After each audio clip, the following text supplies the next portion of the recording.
We're very excited about this panel. It's our discussion on the fight for immigration reform. As you know, this debate has been raging for well over a decade, going back to Proposition 187 in California and the 1996 anti-terrorism legislation.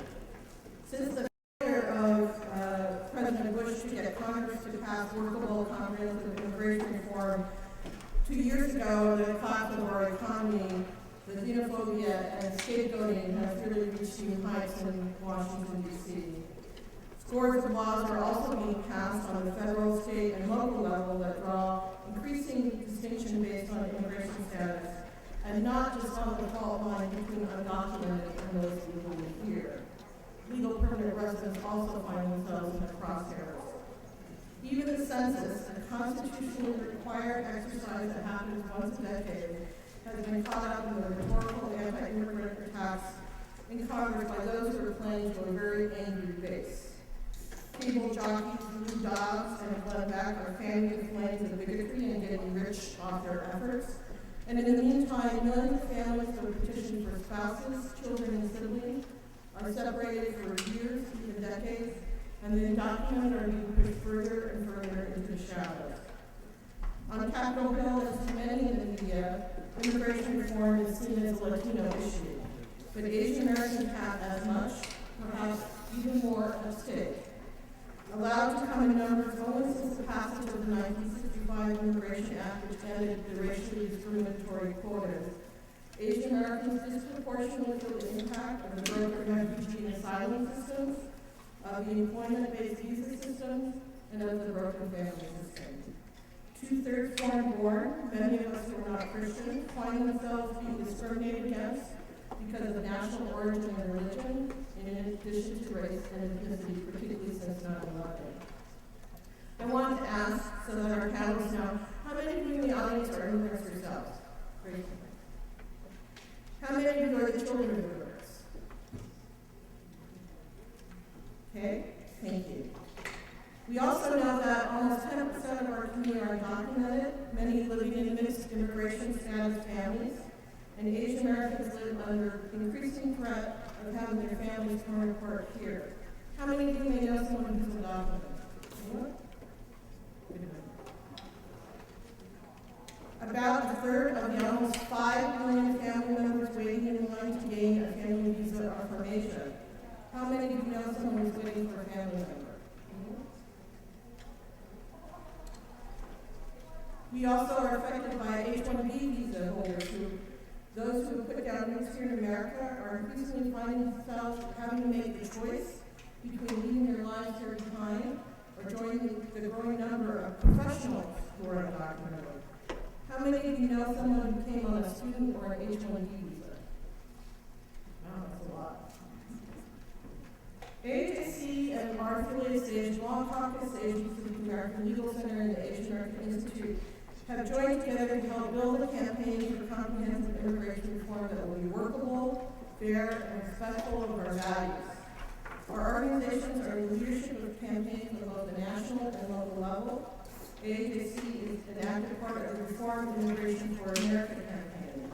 How many of you know whether your organizations have signed up to be part of the Reform Immigration for America campaign? Anyone? A few. We're going to work on that.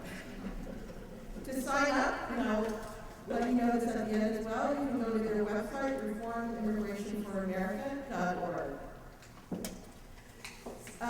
We've had the opportunity within the last couple of weeks to meet with Senator Schumer from New York, who, as you know, is chair of the Immigration Subcommittee for the Senate, and the Department of Homeland Security Secretary Napolitano. They both said that they're hoping to bring bipartisan legislation that will be introduced in the Senate in January.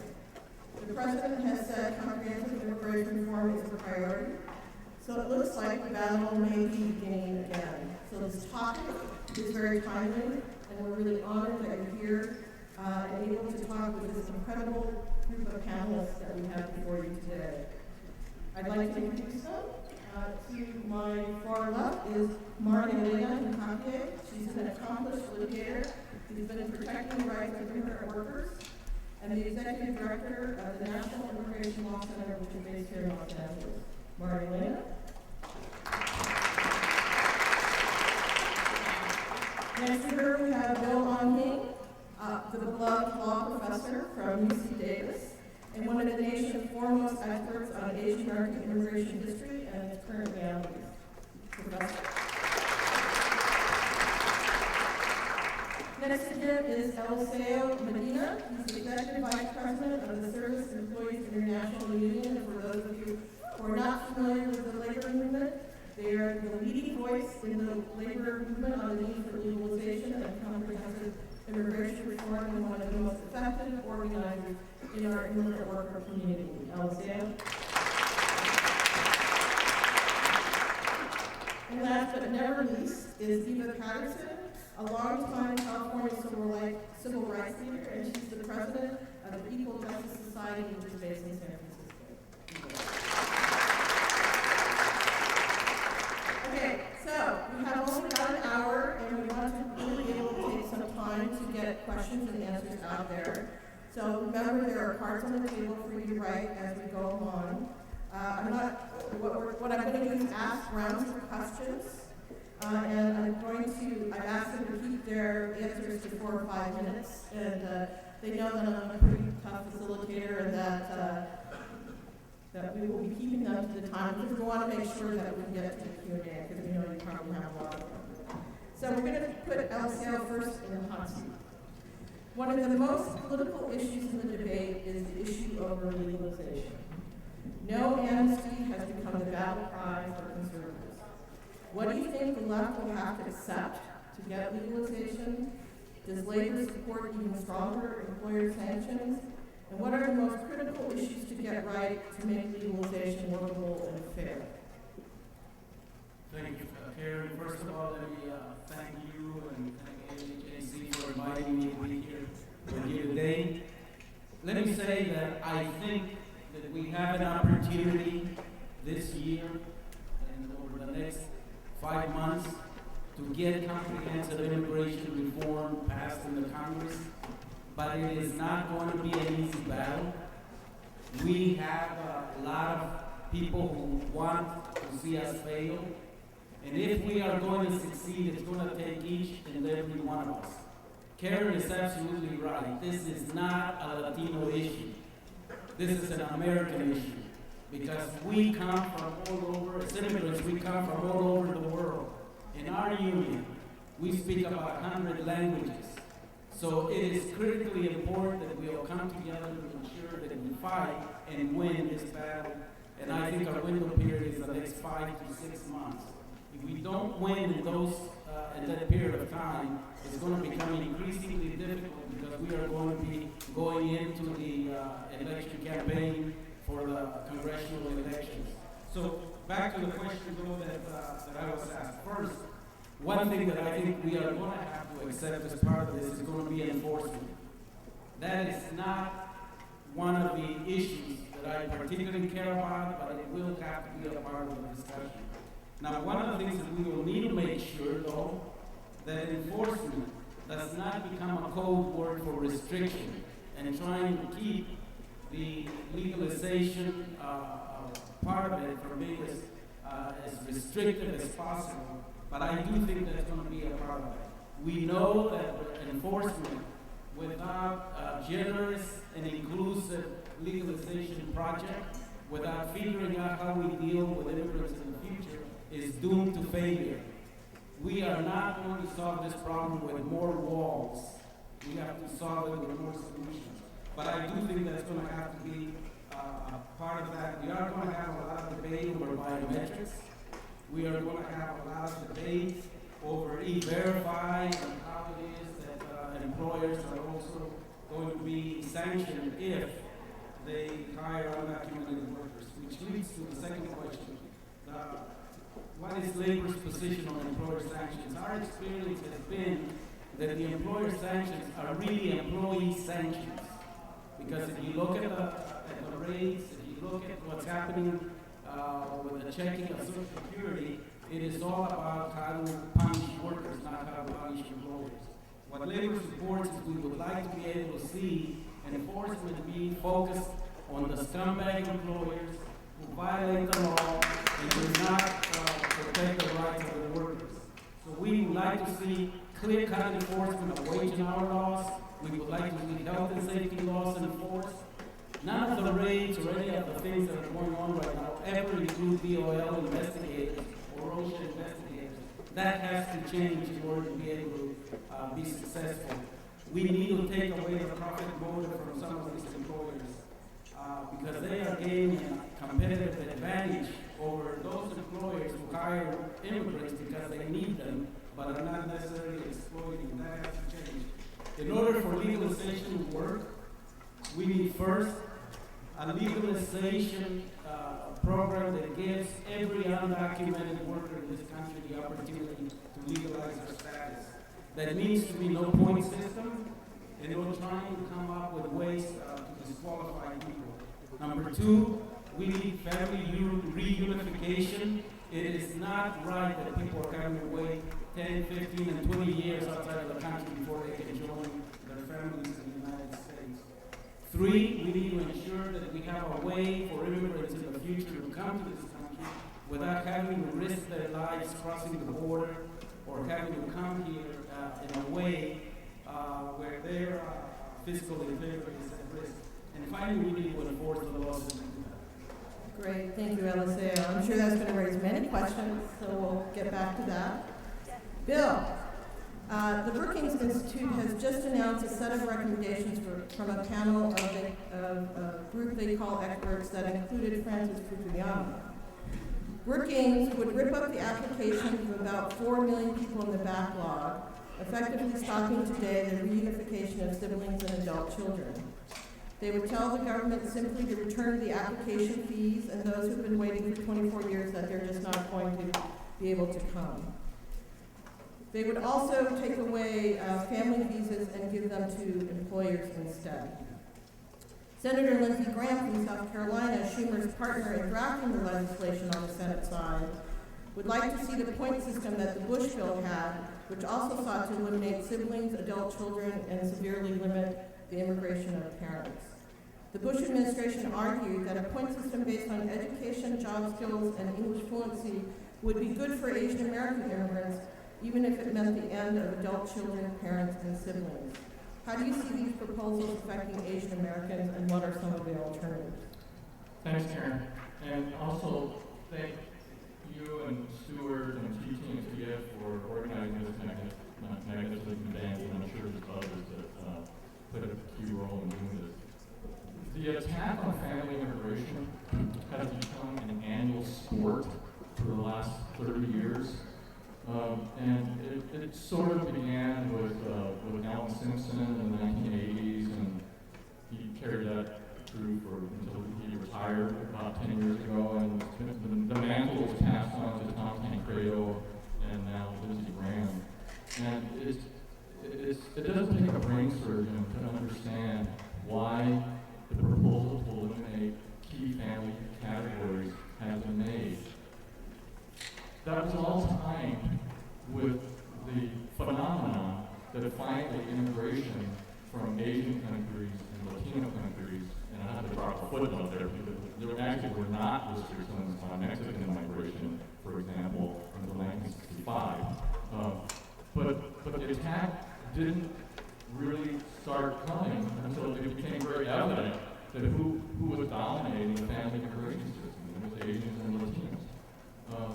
And so if you hear me saying that it's a racist attack, it's because it's a racist attack.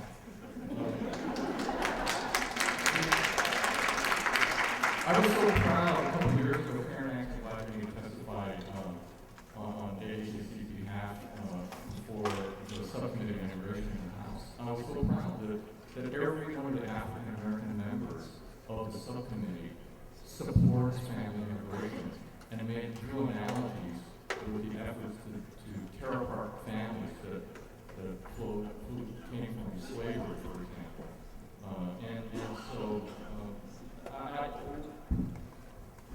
What can be done instead? Well, if you turn back the clock just 4 years ago, for example, when Ted Kennedy was alive, and when John McCain was alive, the Kennedy-McCain bill actually had the right approach. The Kennedy-McCain bill of 2005 actually would have helped to clear the backlogs. They would provide more numbers. They would recapture numbers that are lost annually for family immigration.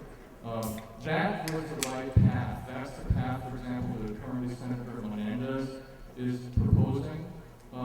And so we need to understand that when the right claims that it would be better for our economy to use a point system, it's not soft of us to defend family immigration. We know that family immigration actually is what has created the great economy that the United States could boast. And it's in fact the people that wear the white shirts and neckties are the ones that destroyed the economy a couple of years ago, not the immigrant class, okay?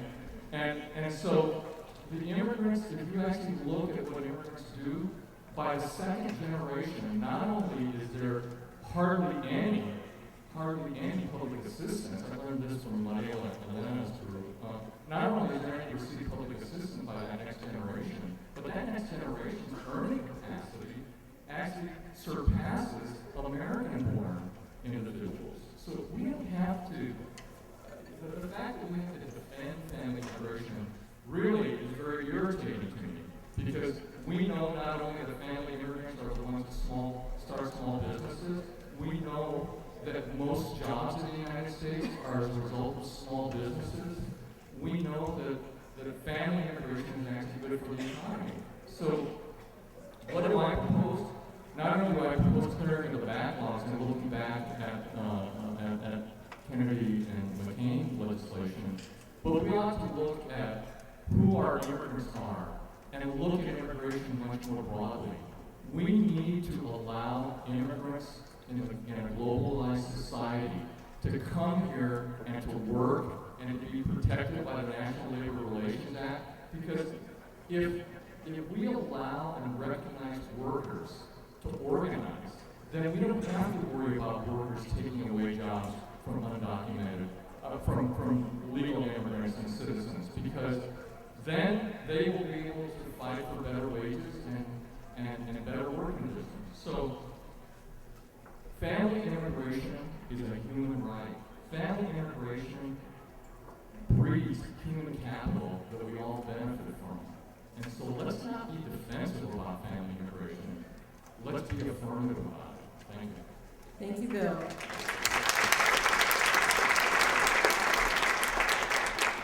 So Mario and Lena, the National Immigration Law Center has really played a very vital role on issues that don't get a whole lot of attention in the debate, but are very critical in terms of making something really workable. One of the issues that was raised was employer verification. The AFL-CIO wants everyone in the country to have a work authorization card containing a biometric. He talks about the Japanese doing vein prints in your hand, and the eye scans, and the ear prints, and he has a whole list. And so he's clearly going to be on his list of things in his bill. And of course, on the other hand, we have the ACLU who's very concerned about whether this is going to become a de facto national ID card, which will be used against minorities. So what are the issues that Asian Americans, both as employers and workers, should be concerned about? Thank you, Karen, and all of you, and to be celebrating the inaugural conference. So, as Karen mentioned, the verification issues have been actually amongst one of the most controversial issues in immigration reform, along with future flow issues. And in fact, it's not limited to immigration reform. Employment verification is actually seen in Congress as a panacea to undocumented immigration, and we've seen it come up in every single amendment, regardless of what the bill is about. In fact, in the healthcare reform debate, we've been fighting against employment verification for employers that would benefit from the exchange. We were able to get it out of the stimulus package. So it is something that pops its head up at every single juncture, and it's something that everybody in this room needs to be concerned about, because the impact is not just for workers, not just for Asian or Latino or immigrant workers, it's for every worker, it's for every employer. It is really about what kind of society we're building with the new type of verification system that will be in place. Because it is a political reality and a political inevitability, the National Immigration Law Center has been working based on our expertise since '86 in the employer sanction system to find ways to develop a system that will at least include the most protections possible for workers because of the inaccuracy rate. So for Asian American employers, in fact, some of you, if any of you who are in the room and have federal contracts right now, you're actually being impacted by this now because the administration has decided to implement a rule that as of September 8th of this year, everybody, any company that has a federal contract must verify all new hires as well as current employees that work under that federal contract. The inaccuracy rates in the E-Verify system are severe misspellings, and Asian and Latino immigrants are particularly vulnerable to those inaccuracies. And so what it means for businesses when we have a large expansion of this verification system is loss of production, loss of workers that you've invested in, and basically an impact and potential liability for discriminatory claims because of the inaccuracies in the systems. For workers, as Eliseo mentioned, unfortunately, we've seen that there are many bad employers out there, unscrupulous employers that use these systems as a way to make a buck and basically have a competitive advantage over their employers. And so this will continue to be an issue for workers. All of the discrimination they face at the front end, because they may not be hired, because they look foreign, they sound foreign. It's the same issue we dealt with back in '86 with the I-9, the creation of the I-9 system.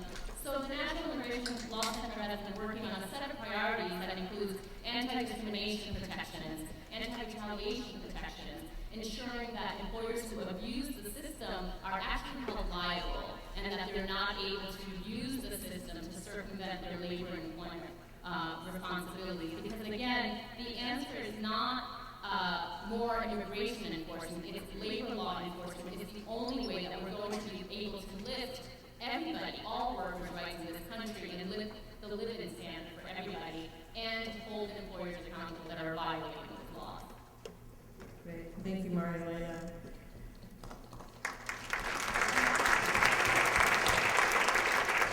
Now we're really putting Eva on the hot seat. The African American community, as she well knows, is being recruited by both sides of the immigrant debate.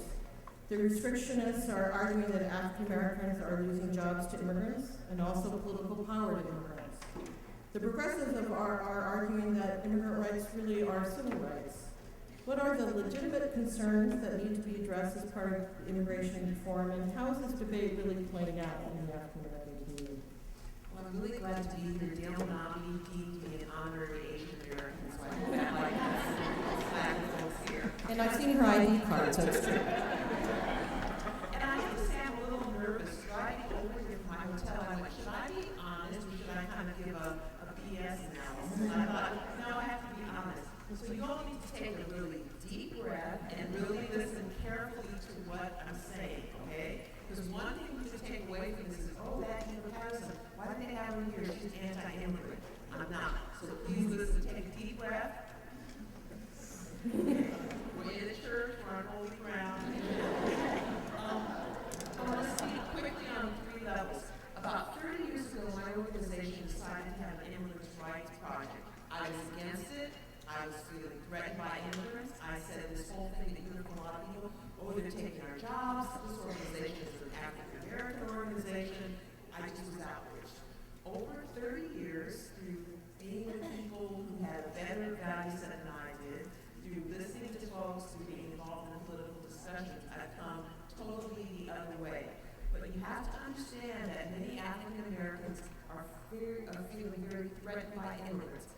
I was at a panel a year ago about Proposition 209. An African American man came up to me and said, my sons are trying to get jobs in Palm Desert. They can't get jobs because Latinos get all the jobs. Now we know this isn't true, but you in the audience need to understand that many people feel this way.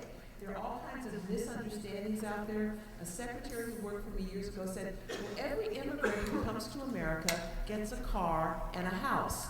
And she was like a physics major. She was very, very smart. She believed this to her heart. So you have to understand that these misperceptions are out there. The way you get people to get away from that ridiculous notion that many people feel is to have more interaction between African American communities and immigrant communities. We have our own immigrants from the islands, from Africa, so there are Black people who are immigrants as well, and people are beginning to understand it. So that's point one. We need to engage with each other. We need to understand that many African Americans are coming from a fear place. We used to be the most numerous group of color in the country. We're not that anymore. It's very threatening.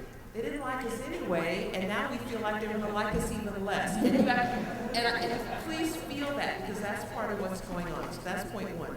Point two, grass tops work is going very well.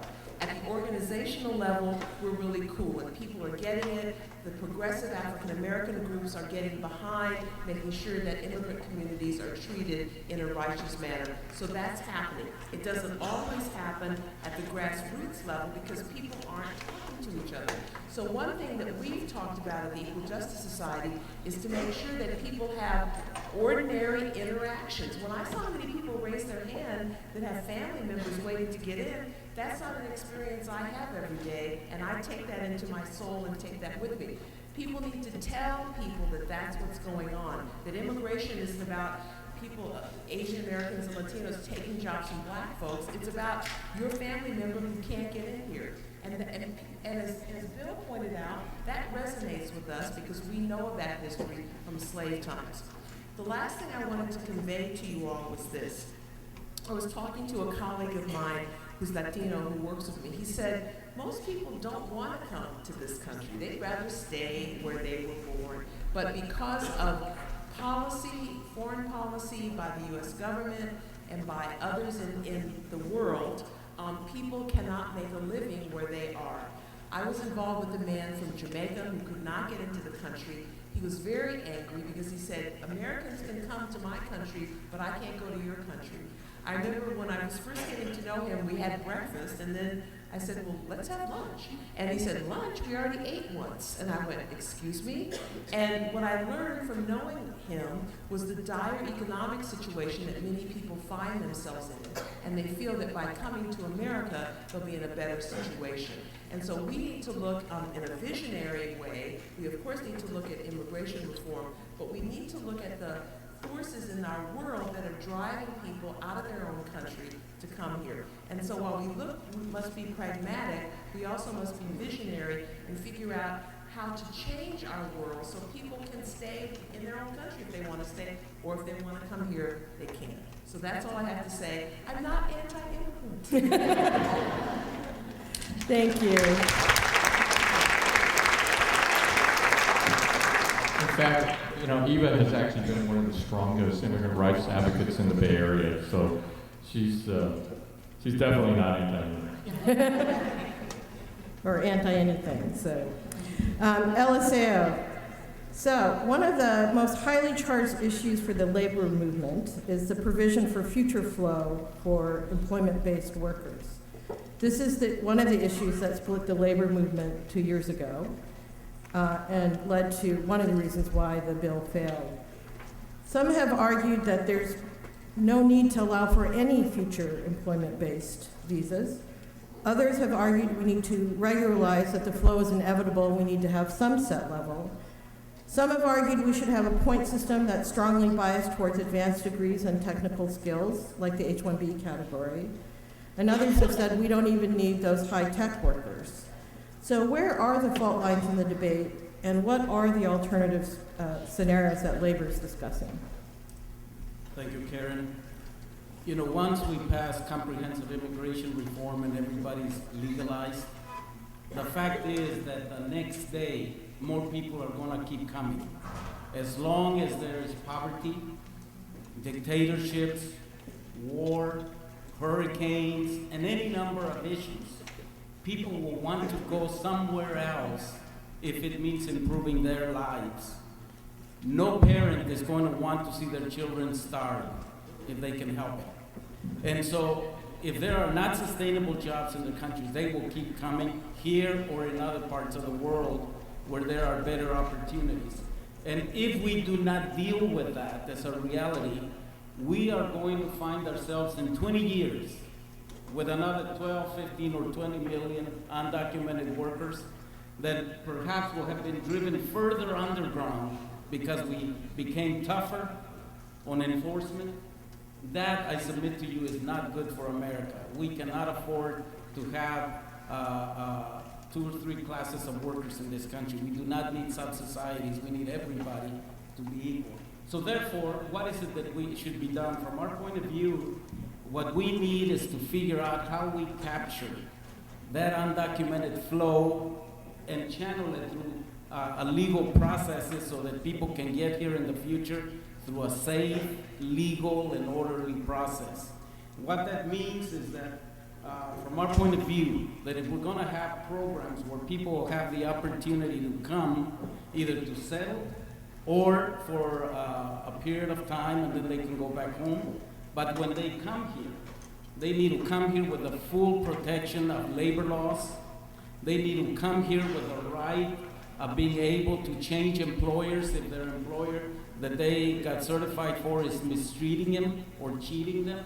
They need portability of employment, so they are not tied to that one employer who will hold it over their head, that unless they shut up and do what they're told and not complain, they can be deported. So we believe that that's an important part. The other part is that we believe is that these people also need the ability to have a pathway to residency. If they like it here, they want to stay and make a life in America.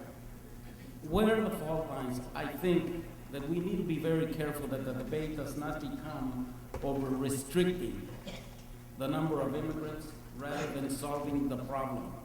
I think that no one in their right mind will argue that immigrants have not been good for America.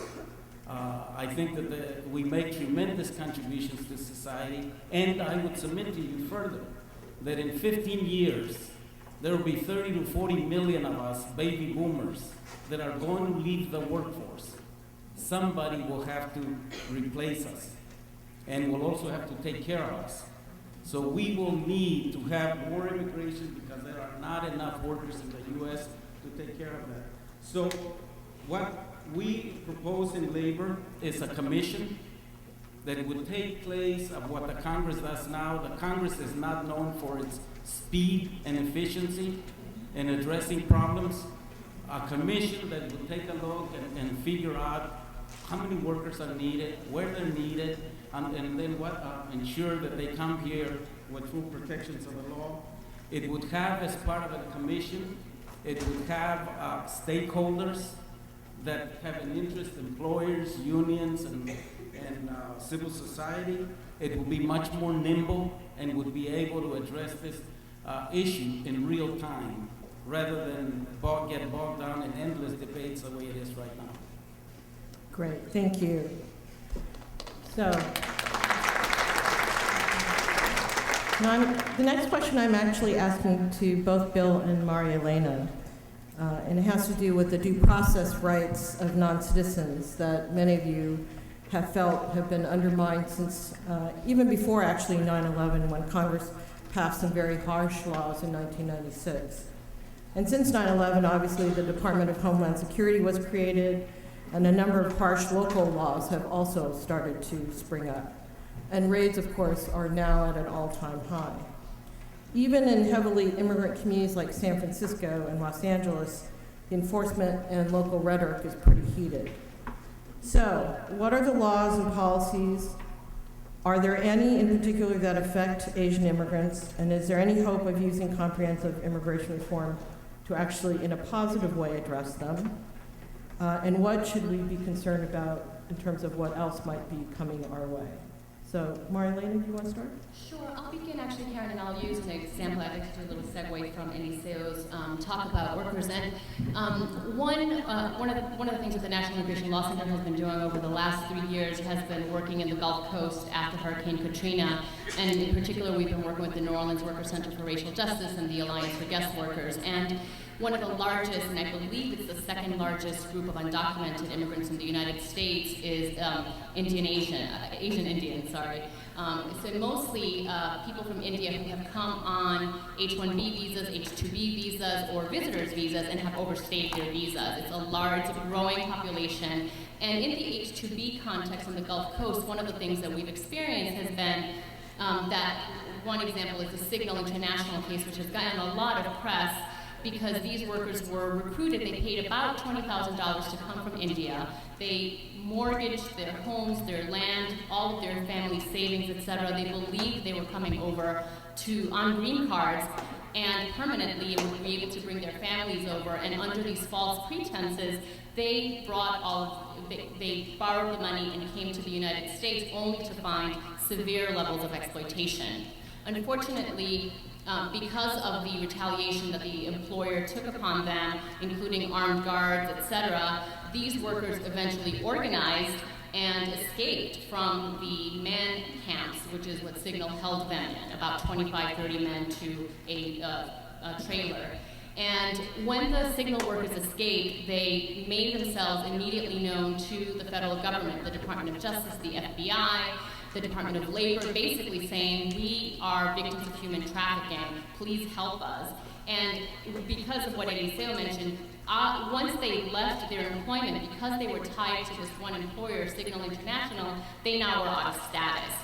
Fast forward to months later, after a lot of organizing, some of these workers ended up in North Dakota working at another company, and unfortunately, immigration raided this company, specifically targeting workers that had worked at Signal International in a retaliatory way because of the organizing that they had been doing. Immigration knew that there was a labor dispute. Immigration had held them under surveillance.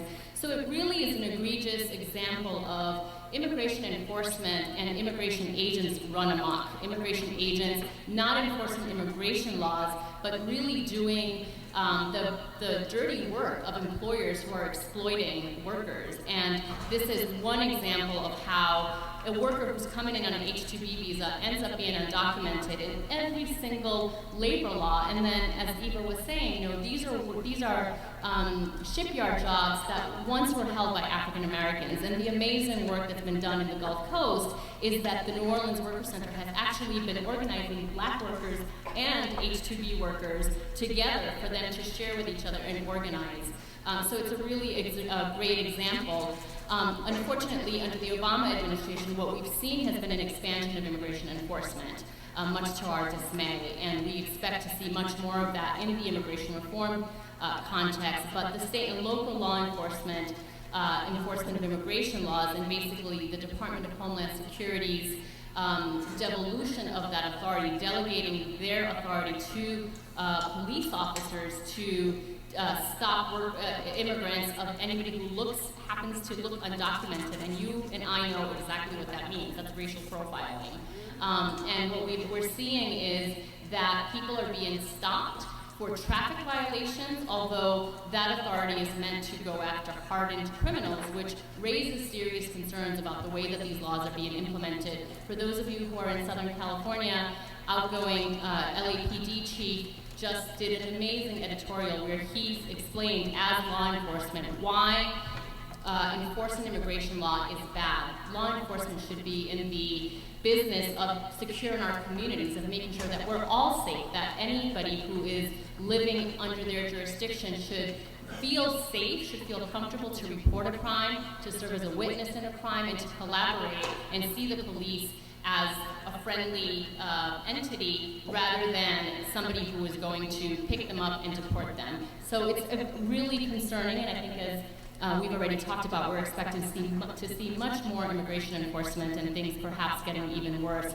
under the new immigration reform proposals that we'll be seeing in the next couple of months. Great, thanks. Bill? Right, I'm actually going to continue along those lines.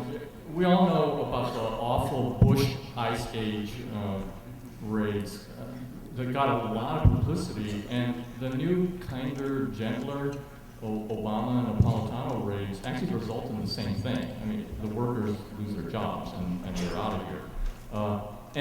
And what Asian Americans actually don't, partly this is because of the press coverage, those workers that lose their jobs, it always appears to be Latino workers. But if you actually look at the real facts, there's always usually about 5 to 10% of the workers are Asian.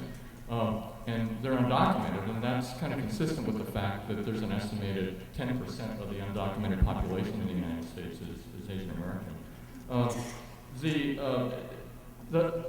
law enforcement understands that for public safety purposes, it's much better to have the trust of the community. In the panel workshop that took place right before this, there were a couple of questions from the audience in that group that I actually want to address. And one of that has to do with that notion of public safety. Law enforcement always agrees. The chief's op-ed that was just written, and the Sacramento Public Police chief also said the same thing the other day, that basically, if you lose the trust of the immigrant community, you're never going to have a safe public. And so you have to have their trust. And they understand that these 287G type of agreements don't get you anywhere. Asian Americans, listen, I ask these to my students, especially the undergraduate classes, when I have an opportunity to address undergraduate classes, if people have ever been victims of racial profiling, and all the young guys raise their hand. You know, driving in Davis and Sacramento and San Jose, a lot of them have been stopped. That's only one step removed from being part of an ICE 287G agreement.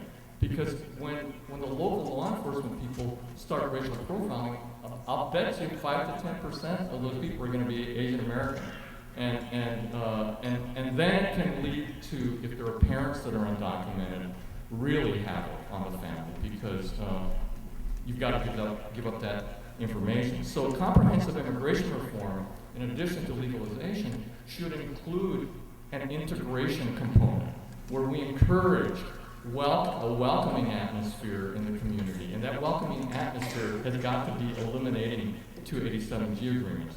One other due process issue that I want to raise that applies to Asians and Latino communities has to do with the fact that many of our young people, let's face it, immigrate here as refugees and immigrants, and because of where they end up, low-income communities, working-class communities, poor schooling neighborhoods, a lot of them don't do the right thing. A lot of them join gangs. A lot of them enter a life where, but for the grace of God, I'm not even Christian. It could be you or I, and It doesn't have to be a Christian God. and the fact is that they are products of U.S. society.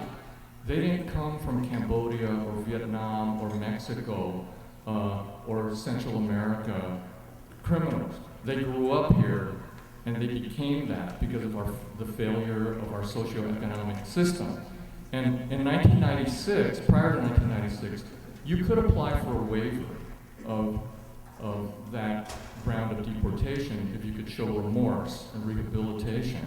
And that was eliminated in the wisdom of Congress in 1996, that aggravated felons can no longer apply for relief. And that's something that CIRAC and AAJC and the Asian Law Caucus and Stewart's organization feel very strongly about, that we've got to reinstitute the opportunity for a fair hearing where people that are products of our society have a fair hearing to give a judge an option of allowing that person to stay here if they demonstrate remorse and rehabilitation. Because there's more than one of us in this room that have benefited from a second chance, and we should afford that to others.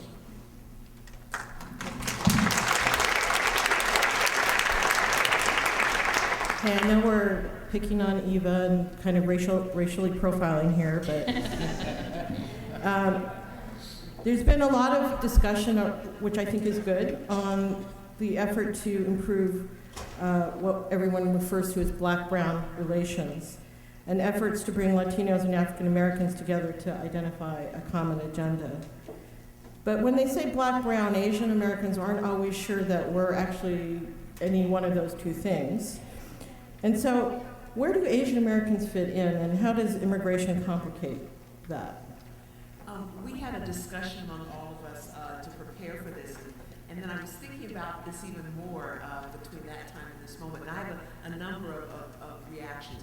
One, younger people, I'm a boomer, a number of us are boomers, members, but the younger people seem to be more comfortable kind of interacting with each other across racial lines. And so I think that's a really, really good thing. Unfortunately, in San Francisco, there have been some problems between Asian Americans and African Americans. A few years ago, there was a problem in one of the housing projects in San Francisco where African Americans were being not so cool to Vietnamese.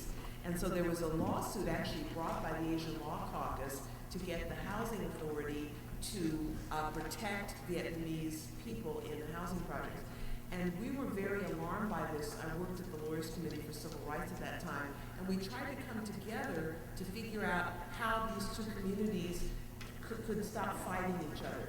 Because there's an old divide and conquer tactic. We have a lot more in common with each other than we have differences, and so we need to figure out how to get along better.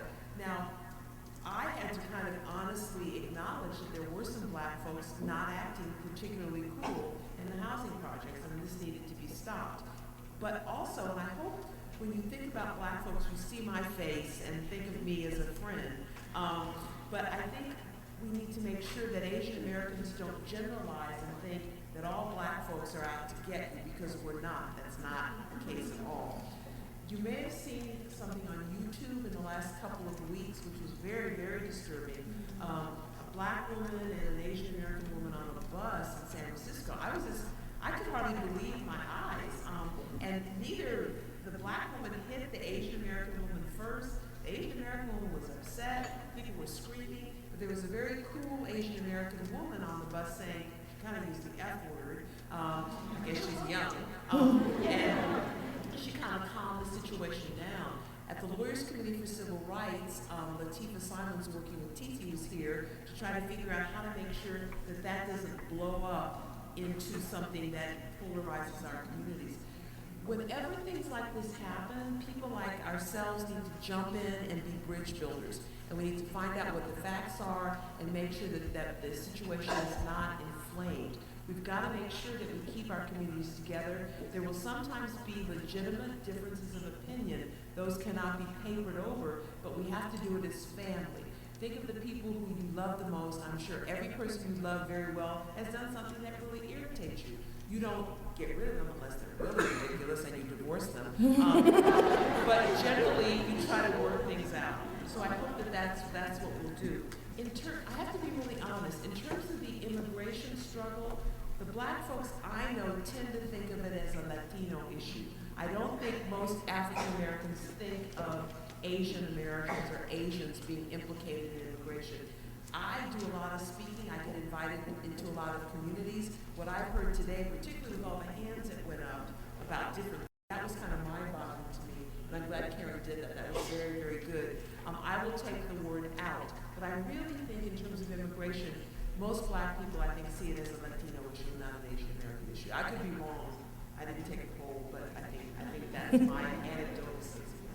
Great, thank you. And I want to note that sadly, bad behavior is not only a one-way street. We've had to step in a couple times when Asian American T-shirt sellers were selling very racist kind of T-shirts, and it really does matter when someone from the community steps forward and holds their own community accountable, and I think we always need to remember to do that. I'm sure you guys have questions because we've covered a lot of territory, so if you have cards, I'm not sure which staff are supposed to be picking them up. Okay. So can you hold up your card so that they know? And while she's doing that, I'm going to tell you a few things. I'm getting more. Okay. There are some things that you can do. So on your table also are these beautiful, colorful cards, postcards that are meant to be sent to an elected official. We hope you'll consider filling one or more of them in, and we'll have staff at the doors collecting them, and we're collecting them so that we could have a whole huge pile to deliver to Congress. So it's one of our campaigns. It's called Reform Immigration for Asian Americans. And then also on your table is a card from the Reform Immigration for America, and you can become part of the texting brigade. They promise not to text you and run up your texting account. But they will give you some key alerts. So you text AAPI, So AAPI to 69866, and then you're automatically signed up. We hope you'll do it, because one of the things that's been challenging to get the Asian American voice in the debate is they think Asian Americans don't care. And if you text into this campaign, if we can get enough people from this conference to text in and sign up, we can show that, in fact, we can mobilize our community, and that we do have a strong voice and an interest. So I hope that you'll think about that. So the first question is, some communities are under attack, like Muslim and South Asian communities, and they worry that about the enforcement trade-offs for legalization will harm them or even fail to take their issues into account. What is your sense of how immigration reform campaigns will address this? Elisa, do you want to? Well, I think that all of these are legitimate questions about what exactly the final bill is going to cover. And I think those of us that are involved, we have to make sure that it doesn't become a trade-off where somebody is harmed while somebody else benefits. And I don't think that it's necessarily a wrong position for us to take. I think we need to insist that what this is about fixing a problem, not creating more problems for different communities. And I'm particularly concerned about the question of enforcement for all of the reasons that we've discussed now. And I think we need to really be focused on what the final product looks like.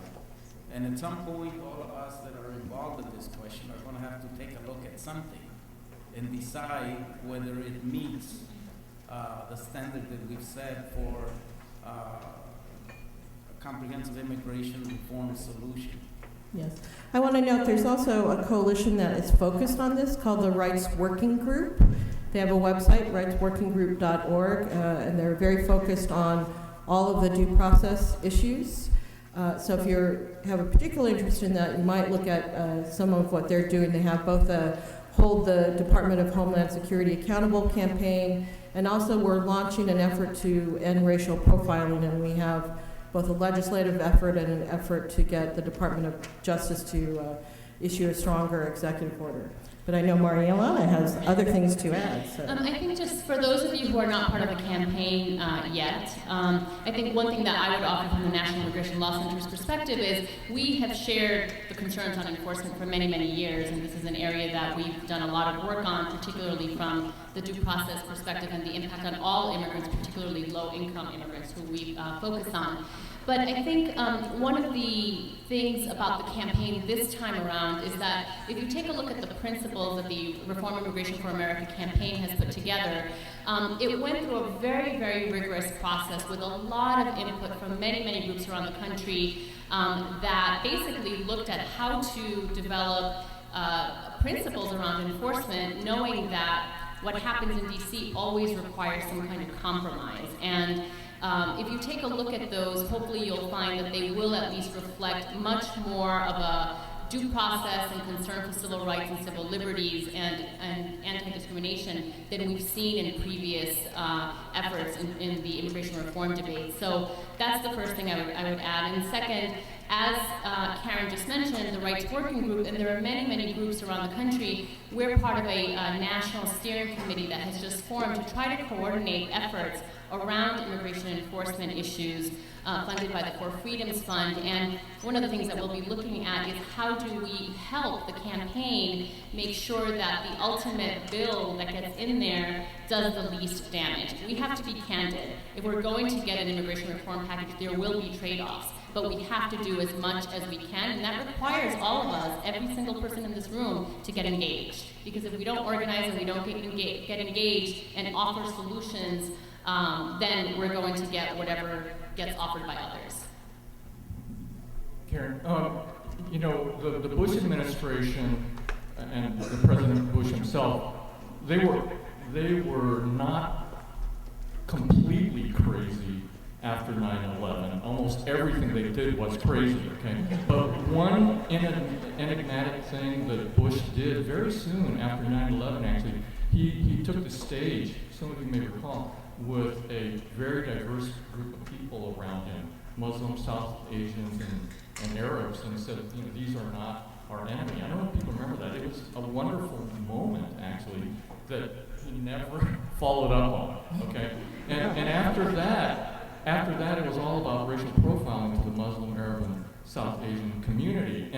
And we know all the damage that he did, his administration did around the world in terms of how those communities view us globally. But we also know, very incredibly, you know, that President Obama actually has changed a lot of those attitudes because of the speeches that he's made and his actions that he's made. So I actually think as part of comprehensive immigration reform, we ought to request the president to make a similar statement to Americans of Muslim and Arab and South Asian communities, re-embracing them as part of America, and to get off the stage the sentiment that leads to what I call vigilante racism or the de-Americanization of Muslim America.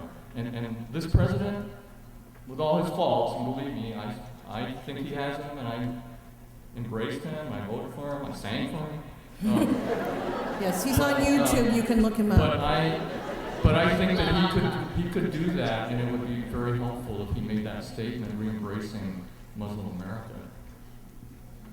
Well, this is, I will say it's very interesting because I was in the White House for the signing of the executive order on the White House Initiative on Asian American Pacific Islanders, and they paired that with an observance for the first time in the White House of the holiday Diwali. Now, I doubt that most of his predecessors even had heard of Diwali and knew what it was, so it was really exciting for the community to see his effort to really embrace and lead by example, I think. But this is kind of tied to this. So how much faith do you have in the Obama administration to pass a comprehensive immigration reform that won't be compromised to death? I'm looking at you, Eliseo. I have more confidence in us. And to me, you know, look, Washington's about making sausage. And we cannot depend on the sausage makers to deliver us what we want. I think that unless we create a strong, well-organized, insistent constituents that said we are looking for a solution, that we may wind up with something that we don't like.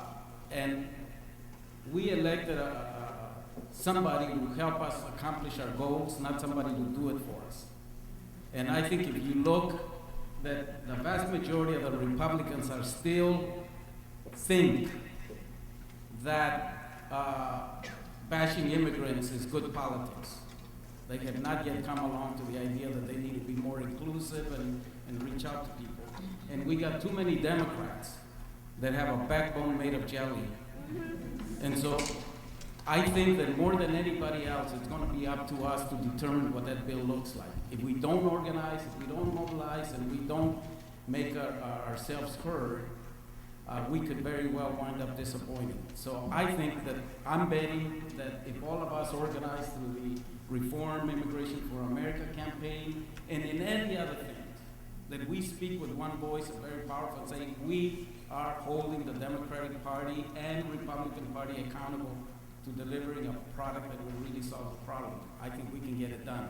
It's a tall order, but I think that we've seen since 2006 that there's been a growing unity of all of our community to come together.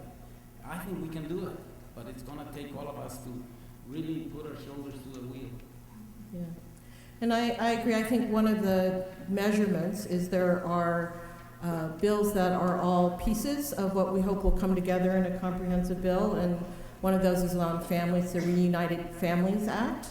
In the House, it's Congressman Honda's bill, and in the Senate, it's Senator Menendez, who's from New Jersey, it's his bill.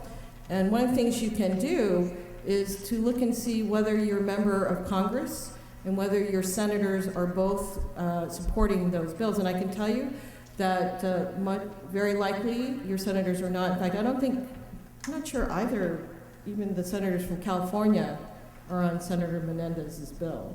So one thing you could do when you go home is look, and if they're not on, call and ask them why not. Because we know when they get calls, because then we'll start getting calls saying, what is this bill?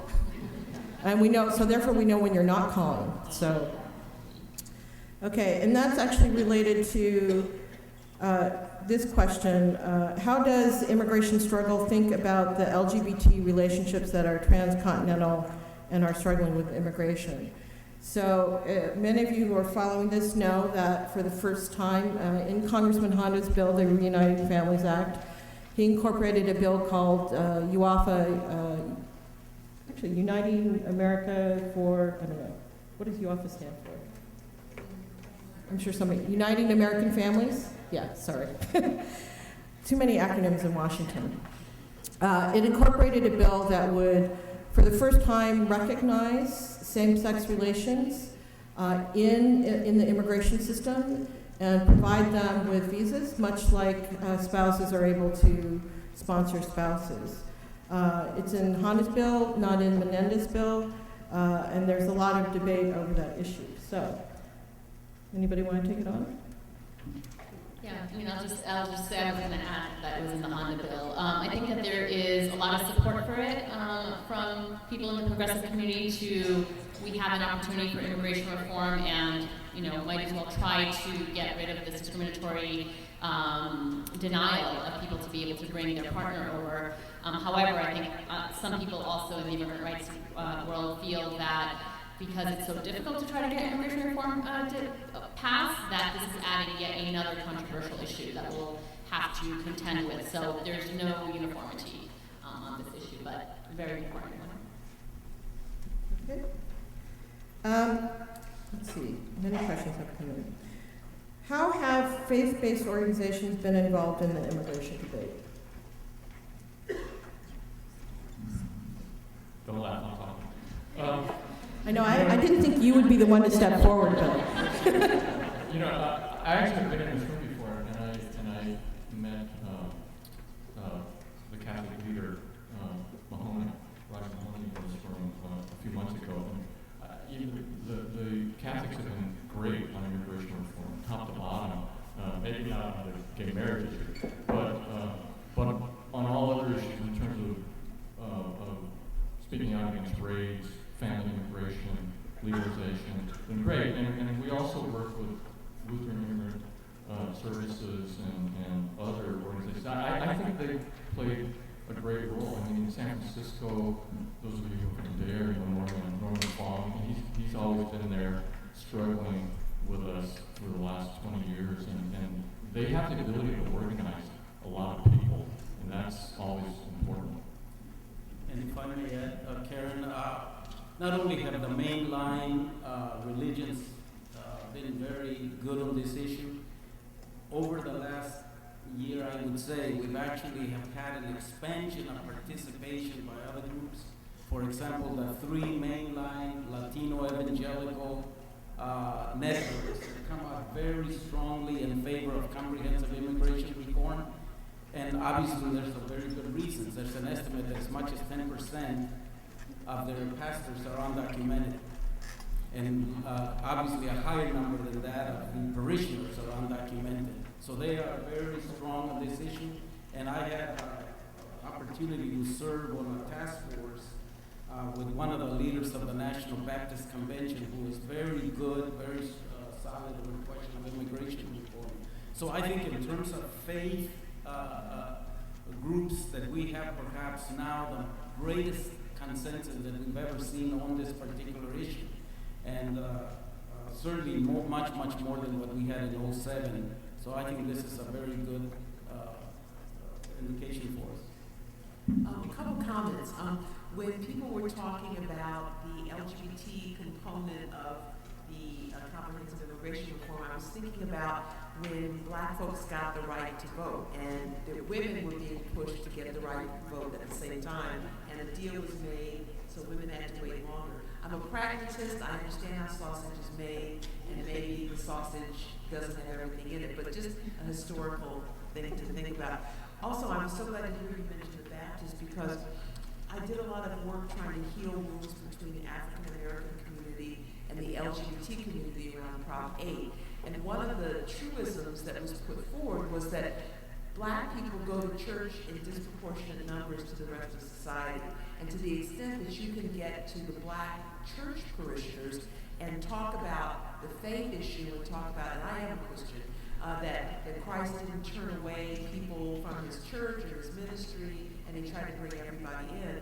If you can approach Black Christians from that perspective and from a perspective of fairness, I think you can get a lot of Black folks on your side. And I want to just keep reinforcing, don't write us off. Educate us, bring us along, go to the people of faith, because we get it. Here we are today in this wonderful place, so don't write Black folks off. Thank you. So one of our helpful audience members wanted to point out that the National Association of Evangelicals came out with an endorsement for comprehensive immigration reform just a couple weeks ago. I was actually at their press briefing on the Hill.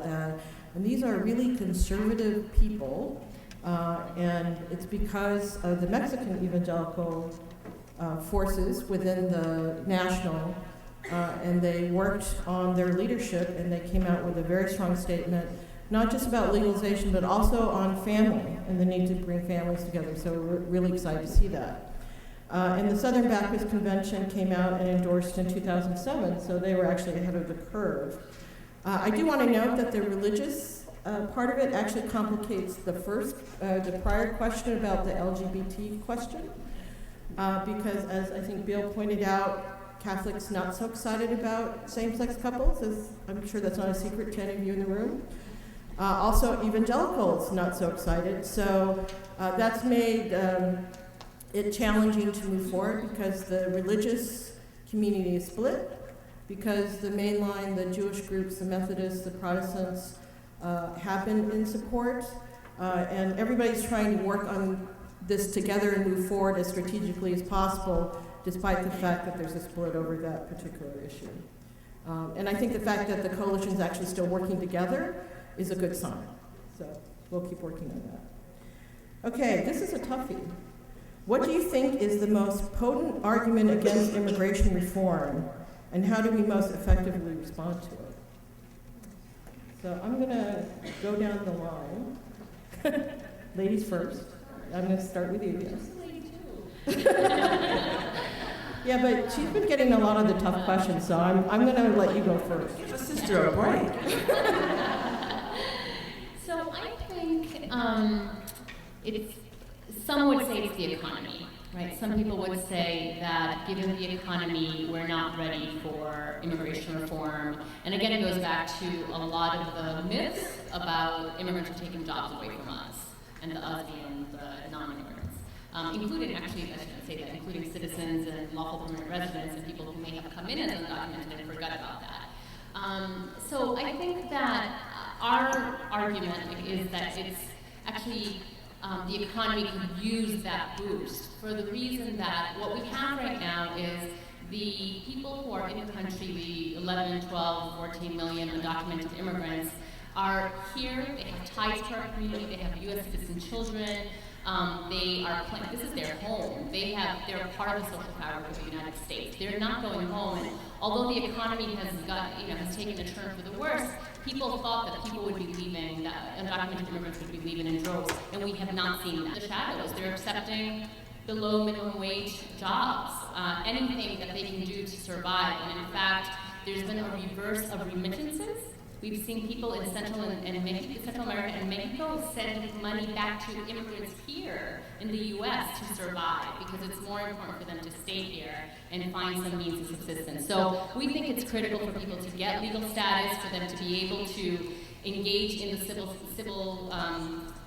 civic community, whether it's through sales taxes, property taxes, just all the ways that people contribute to the economy, and that by having work authorization, they're going to be able to get jobs that at least pay minimum wages and help that consumer motor that helps the economy. So that would be my piece of it. Bill? Yeah, no, I agree with that. The economic argument is probably the most potent, but let me pick another issue. Part of the attack on family immigration is because of the alleged chain migration that takes place, that you let one immigrant in. Karen, what is it that the U.S. number says? If you let one in, that would... It's like 316. Yeah, that will lead to another 316 relatives that are going to enter after that. And you know who you are out there. Right.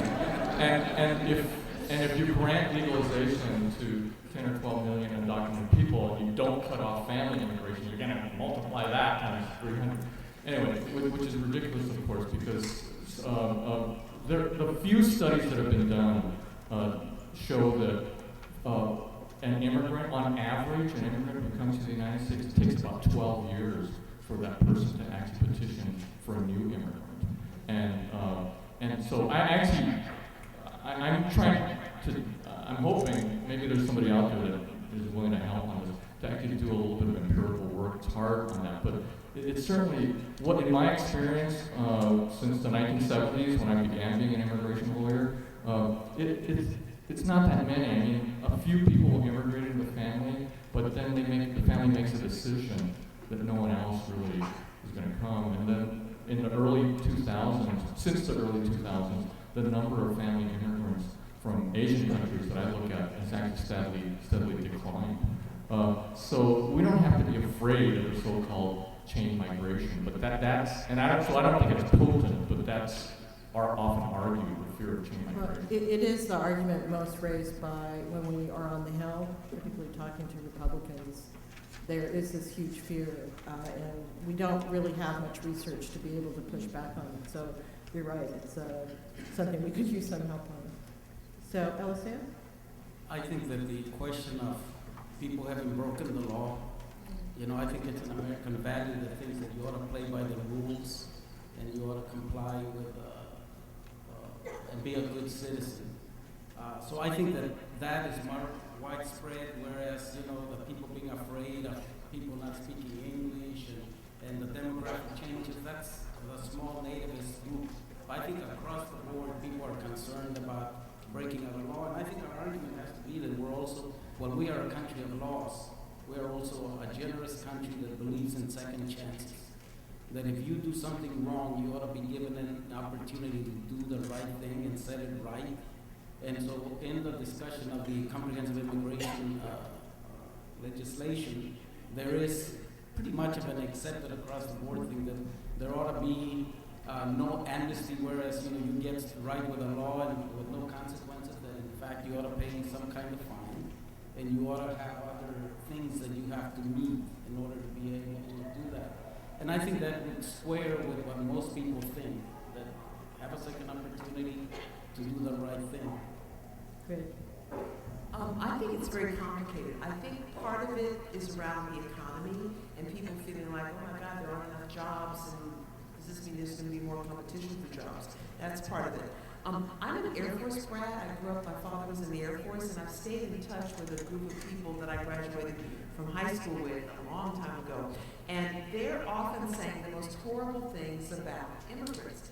And a lot of it, I think, ties into the whole Patrick Buchanan notion that, oh my God, this country isn't white, Anglo-Saxon, Protestant anymore. I call up a business and they talk in Spanish. Oh my God. And I think this freaks some people out because the old ways aren't that way anymore. Look at the president. I mean, they're freaking out. Oh, he's really, born in Kenya, His family planted that announcement in the Hawaii paper 43 years ago, knowing he would be president. But think about it, this is some crazy, crazy stuff. And I think people are feeling very threatened by the way the country is changing. And the old ways aren't those ways anymore, and it's very, very threatening. I think also, and then Manami has beat me up about the whole idea about Asian Americans as the model minority. But I think often Asian Americans really scare people because you're seen as smarter than the rest of us, and that's very threatening to some people. And I hope that isn't a racist. And everyone in this room knows a lot of stupid Asian people. You have to get to know us better. I would never say that. But I really We all have them in our family. I think it is all part, I think it's a melange of views and ideas that make people afraid of immigrants. I think it's complicated. I wanted to ask, because I want to give them a little rest. They've been working hard. So we talked about religious groups. How many of you go to a religious institution that has actually talked about immigration from the pulpit? Anyone? No, just a few. How many of you have your churches joined in any of the marches that happened? Okay, we need to do a better job. Either none of you are going to church, and maybe you're part of Bill's religion, or you're not doing enough to get your religious brethren out. And I know it's hard because, you know, we talked for a long time about needing to get Asian religious groups out there more organized, and of course they got organized and it was against gay marriage. But we got to work on that. We can make things better. So I have a more political question, which is, to what extent is the success or failure in terms of passage of healthcare reform going to affect whether comprehensive immigration reform moves forward? I'm sure LSAL probably has thoughts. Well, I think it certainly is going to make our job more difficult because it will undermine the political capital of the president. It will also mean that our Democratic allies will become a lot more careful. So I think it will have a negative impact. And we are certainly very much aware of that possibility and are organizing to make sure that we have a strong enough campaign that regardless of what happens, that we can try to make the case that we need comprehensive immigration reform. But having that done and done successfully would be very good for CIR, I think. Can I say something kind of, well, not optimistic, but strategic? We learned about the awful politics that has grew out of healthcare reform. And especially during that, was it the August recess when all those hate things happened at the local congressional visits? But maybe we can, and this is very hopeful and optimistic, maybe we can learn from that, because we can expect the same thing, right? It's going to happen, but maybe we can strategize and come up with how to respond to that, or how to derail that kind of anti-immigrant rhetoric. I know it sounds impossible, but somehow maybe we can learn a lesson from that and how to prepare for that. Karen, I would just add that I actually think that there are a lot of lessons to be learned from the healthcare reform debate. Health reform is one of Milt's national priorities as well, and we've been working on addressing a lot of the immigration issues. As I mentioned, the verification issues have come up, and in fact, undocumented immigrants is the least of our concerns. In fact, we're trying to fight right now to make sure that legal immigrants don't have to wait 5 years in order to get health reform.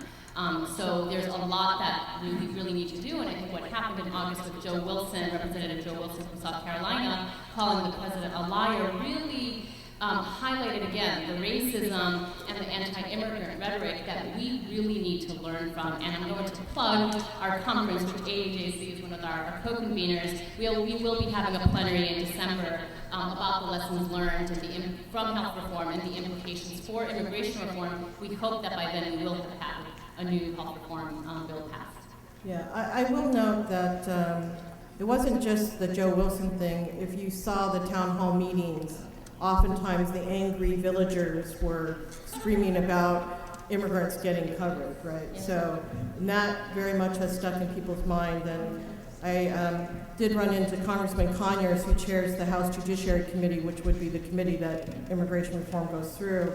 And he told me, he said, if healthcare reform does not get passed, there's no way that immigration reform is even going to be brought up. So we have a lot at stake in the healthcare reform debate, both in it passing as well as what actually gets passed. So I hope those of you who are not working on it get plugged in and get energized on it. Unfortunately, I got the 1 minute sign, and so I'm not going to be able to get to the last questions. I do want to note there are a few more things you can do. So first of all, I know all of you have cell phones, so hold them up and text AAPI to 69866 before you leave. Also, you can go to our website, which is www.advancingequality.org. Hit take action and sign our petition. We have an online petition. Coming up on November 18th, which is Wednesday, we're going to try to do a massive mobilization, but through house parties. We're going to have a national teleconference with Congressman Luis Gutierrez, who, as you know, is planning to drop his own legislation on comprehensive immigration reform. And we'll be sending this around, but Wednesday, November 18th, and it's 5 p.m. Pacific. The English is 5 p.m. Pacific, 8 p.m. Eastern, 7 Central, 6 Mountain. And the goal is to get as many people as possible on the phone, in a house party, listening, debating, so that we can show Congress and the White House that, in fact, we are ready to get it passed. The challenge to us that the White House has said is, we're ready to move, but you have to show us that you can get it done. And this is one of the steps along the way to get it done. You don't have to take a bus. You get to sit in the comfort of your own office or home, and we hope that you'll participate.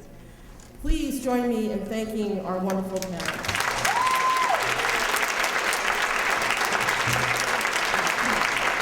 LSA has one more thing to add. Thank you, Karen. I know I'm abusing your hospitality. I just wanted to say one thing. The theme of your conference is advancing justice. And from our point of view, comprehensive immigration reform is a key part of that.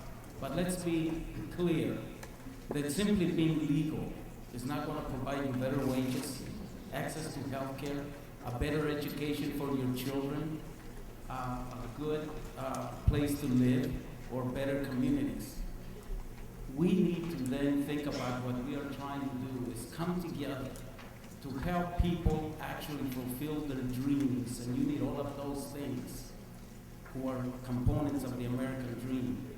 Now, there are about 45 million African Americans in this country. There are 47 million Latinos and 15 million APIs. We are 1/3 of this country. And the way demographics are going, we are going to be much more. And what we have to do is understand, and I would make this my final appeal to all of you, is that as Eva said, much more unites us. We should not be fighting for the scraps that fall off the table. We should all fight together to make sure we have a seat at the table. And then when we do that, and when we organize ourselves and can speak out loud and clear on those issues that matter to our communities, we will truly have helped our people achieve the American dream. So let this be a beginning of a conversation about how we unite beyond comprehensive immigration reform and begin to work on all of those other issues that very, very clearly are calling for our attention. So Thank you, Alyssa. That's great.